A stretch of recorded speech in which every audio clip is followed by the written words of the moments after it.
एक अच्छा sales representative, sales executive या पीएसआर कह लीजिए या उसे फ्रंट लाइन का एक सेल्स एग्जीक्यूटिव कह लीजिए, वो कैसा होना चाहिए और कैसा होगा तो उसको जल्दी ग्रोथ मिलेगी।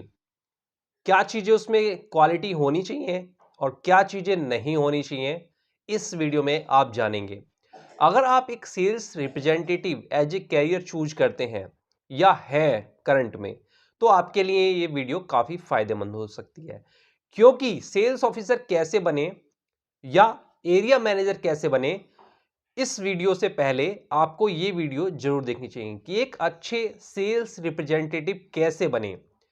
आपने बहुत सारा पढ़ा होगा, बहुत सारा देखा होगा कि इसमें कौन सी बड़ी बात है, लेकिन मैं जो आपको बताऊंगा उससे आपकी आंखें खुल जाएंगी, क्योंकि मैं मार्केट की हकीकत आपको बताने वाला हूं।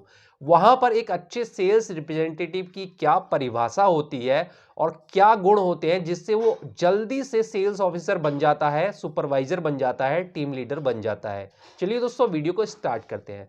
सबसे पहले मैं आपको ये कहना चाहूंगा कि अगर आप इस फील्ड में आ रहे हैं या आ भी चुके हैं, तो आप ये समझिए कि अभी आप अगर ये वीडियो देख रहे हैं तो आप एकदम फ्रेशर हैं। सबसे पहले आपको ये सोच के इस फील्ड में बिल्कुल कदम नहीं रखना है कि यहां पर शोषण नहीं होगा। यहां पर आपको शोषण का सामना करना पड़ेगा। कुछ परसेंटेज यहां शोषण होता है, वो मैनेजर और मैनेजर या कंपनी टू कंपनी अलग अलग डिपेंड करता है। तो यहां पर आप शोषण को रोक नहीं सकते, लेकिन आप काबिल बन सकते हैं, एक मैनेजर बन सकते हैं और फिर अपनी टीम में उस शोषण को ज्यादा से ज्यादा रोकने की कोशिश कर सकते हैं। तो अपने मन से यह निकाल दीजिए कि यहां पर शोषण नहीं होता। किसी भी जॉब फील्ड में हमेशा एम्प्लॉय का शोषण होता है, कहीं पर ज्यादा कहीं पर कम। तो आप ये मन बना के यहां पर आइए। दूसरी जो चीज है कि अगर आपके मन में ये चल रहा है कि चापलूसी और चमचागिरी करके आप बहुत जल्दी मैनेजर बन सकते हैं और एक सक्सेसफुल सेल्स एम्प्लॉय बन सकते हैं, बहुत अच्छे पैसे अर्न कर सकते हैं, तो अपने मन से ये चीज निकाल दीजिए। ये चीजें होती हैं, लेकिन ऐसे एम्प्लॉय बहुत ज्यादा सक्सेसफुल नहीं होते, पहली बात मैं बता दूं। और अगर आपके मन में डाउट है कि फलाना तो ऐसा है लेकिन वो बहुत सक्सेसफुल है और आगे हो रहा है, तो मैं आपको बता दूं कि उसका जो ये पार्ट है वो बहुत कम है, लेकिन उसके अंदर क्वालिटी बहुत ज्यादा होगी। वो अपनी स्किल्स और क्वालिटी को बहुत अपडेट करके चल रहा होगा और साथ में थोड़ी बहुत चमचागिरी और चापलूसी कर रहा होगा, इसलिए लोगों को लग रहा है कि वो बहुत आगे जा चुका है। तो चमचागिरी और चापलूसी का बहुत ज्यादा रोल नहीं होता, लेकिन अगर आप अपनी स्किल्स को डेवलप करते हैं और अपनी क्वालिटी को सुधारते हैं, तो ये चमचागिरी और चापलूसी मिलके कमाल कर सकती हैं। ये तो मैं मानता हूं।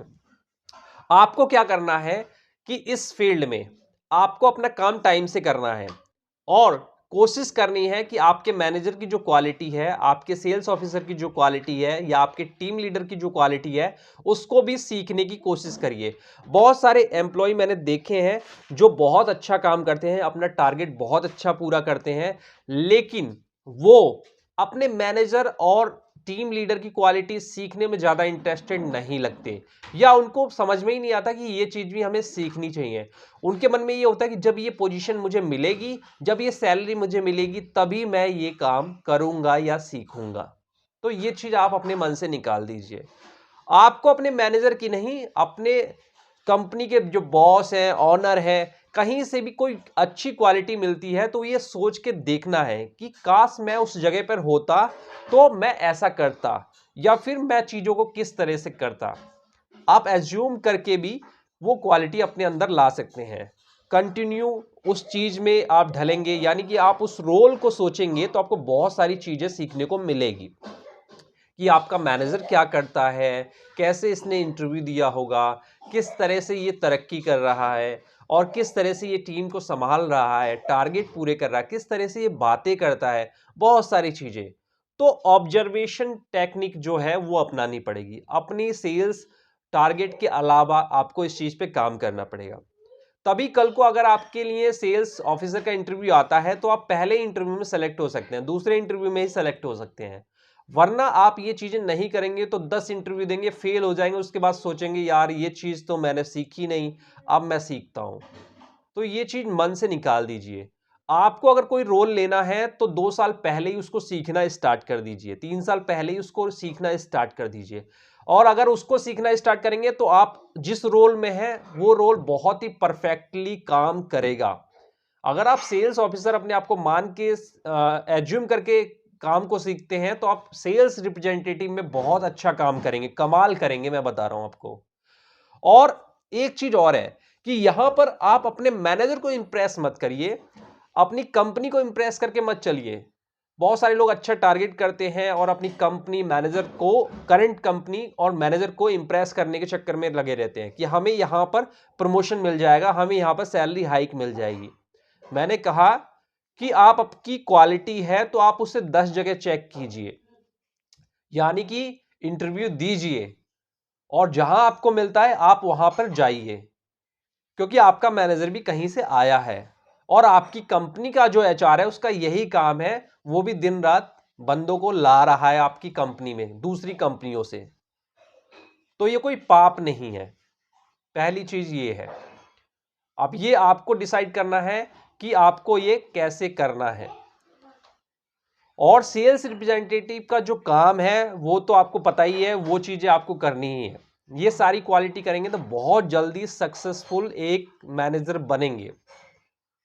लोग ढिलवाई करते हैं, बहुत अच्छा टारगेट करते हैं, लेकिन वो टाइम से घर चले जाते हैं और एक्स्ट्रा चीजें नहीं सीखते। अगर आपको एक्स्ट्रा टाइम नहीं मिल रहा तो अपने जो समय है, पर्सनल जो समय है, उसमें सीखिए, उसमें सीखने की, ऑब्जर्व करने की कोशिश कीजिए। आजकल तो वीडियो का जमाना है, इंटरव्यू का जमाना है, बहुत सारे इंटरव्यू आप देख सकते हैं, वहां से बहुत सारी चीजें आप सीख सकते हैं।